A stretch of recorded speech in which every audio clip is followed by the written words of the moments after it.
Hello and welcome to Ramanujan mathematics classes.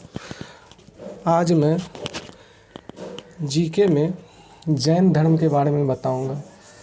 तो जैन धर्म में टोटल 24 तीर्थंकर हुए थे, जिसमें प्रथम तीर्थंकर ऋषभदेव, इसको संस्थापक कहा जाता है, लेकिन इसका ऐतिहासिकता का कोई प्रमाण नहीं मिलता है कि जैन धर्म का संस्थापक ऋषभदेव है।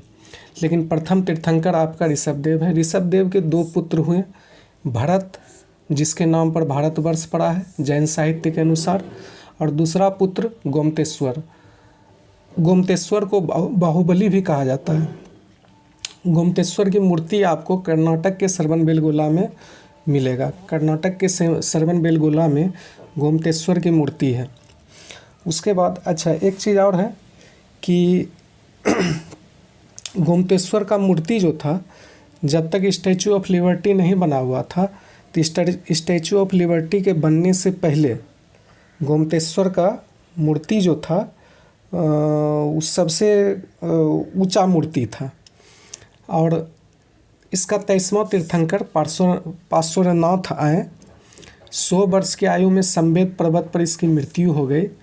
महावीर स्वामी के जन्म के 250 साल पहले और 100 वर्ष की आयु में पार्श्वनाथ की मृत्यु हो गई। इसने 4 महाव्रत दिए। पहला सत्य, अहिंसा, अस्तेय, अपरिग्रह। सत्य का मतलब क्या? हमेशा सत्य बोलना। अहिंसा का मतलब क्या? हिंसा से दूर रहना। अस्तेय मतलब चोरी नहीं करना। अपरिग्रह का मतलब होता है धन संग्रह नहीं करना। अब देखिए, जैन धर्म के वास्तविक संस्थापक महावीर स्वामी माने जाते हैं। महावीर स्वामी वास्तविक संस्थापक हैं और 24वें तीर्थंकर हैं। जैन धर्म में टोटल 24 तीर्थंकर आए थे, जिसमें सबसे लास्ट तीर्थंकर महावीर स्वामी हैं। महावीर स्वामी का जन्म 540 BC वैशाली के कुंडग्राम में हुआ था। इसके पिता का नाम सिद्धार्थ था, जो ज्ञात्रिक कुल के क्षत्रिय थे। माता का नाम त्रिशला लिच्छवी वंश की थी और लिच्छवी नरेश चेटक की बहन थी। इसकी पुत्री का नाम प्रियदर्शना या अनुज्या थी। दामाद इसका जमाली था, और दामाद इसका जो जमाली है यही प्रथम शिष्य भी रहे थे।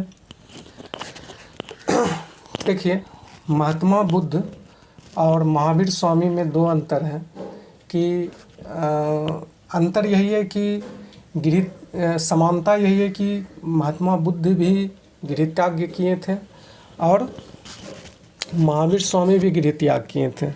लेकिन महात्मा बुद्ध किसी को बिना बताए हुए गृहत्याग किए थे, और महावीर स्वामी उनके बड़े भाई थे नंदीवर्धन। नंदीवर्धन से आज्ञा लेकर 30 वर्ष की आयु में गृहत्याग किए।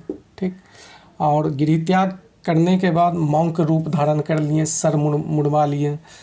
और सबसे पहले इसका मुलाकात मक्खली गोसाल से हुआ, जो कि आजीवक संप्रदाय के संस्थापक थे। एक नया धर्म ही चलाए थे जिसका नाम था आजीवक संप्रदाय। और इसी आजीवक संप्रदाय के का फॉलोअर था बिंदुसार।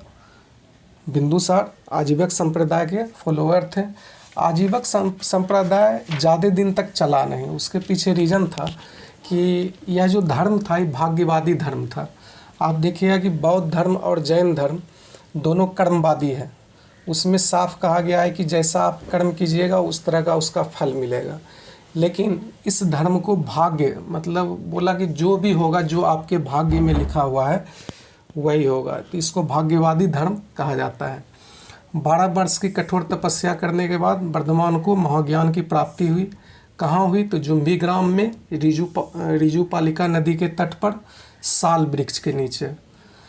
महाज्ञान को ही कैवल्य कहा जाता है। कैवल्य की प्राप्ति के बाद वर्धमान कैवलिन जिन निग्रंथ कहलाए। जिन का मतलब होता है इंद्रियों पर विजय, निग्रंथ का मतलब होता है बंधन मुक्त। तो ज्ञान प्राप्ति के बाद, महाज्ञान की प्राप्ति या कैवल्य की प्राप्ति के बाद वर्धमान कैवलिन कहलाए, जिन कहलाए, निग्रंथ कहलाए। उसके बाद इन्होंने 5 महाव्रत दिए।